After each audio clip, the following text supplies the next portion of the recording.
இன்னைக்கு வெளியாகுது தமிழ் செல்வனும் தனியார் அஞ்சலும் பாடல்கள். பிரபுதேவா கிட்ட இணை இயக்குனரா பணியாற்றின பிரேம்சா இயக்கத்துல கௌதம் மேனன் வழங்கும் தமிழ் செல்வனும் தனியார் அஞ்சலும் படப்பிடிப்பு முடிஞ்சு வெளிவரும் தருவாயில இருக்கு. முழுக்க முழுக்க நகைச்சுவை மற்றும் காதல் கலந்த ஜனரஞ்சகமான படமான இந்த படத்துல ஜெய் நாயகனா நடிக்க அவருக்கு ஜோடியா பிரபல நடிகை யாமினி கௌதம் நடிச்சிருக்காங்க.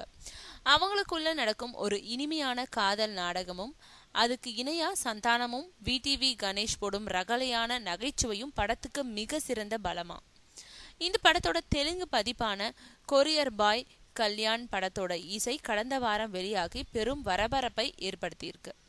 அதைத் தொடர்ந்து தமிழ் செல்வனும் தனியார் அஞ்சலும் படத்தோட பாடல் ஒன்று இன்னைக்கு வெளியாகுது. பிரபல பின்னணி பாடகர் கார்த்திக் இசையமைப்பாளரா அறிமுகமாகும் இந்த படத்தை ரசிகர்கள் திரையரங்கத்துக்கு மீண்டும் மீண்டும் வந்து பார்க்க படம் எடுப்பாங்கன்னு உறுதியோட சொல்றாரு கௌதம் வாசுதேவ மேனன்.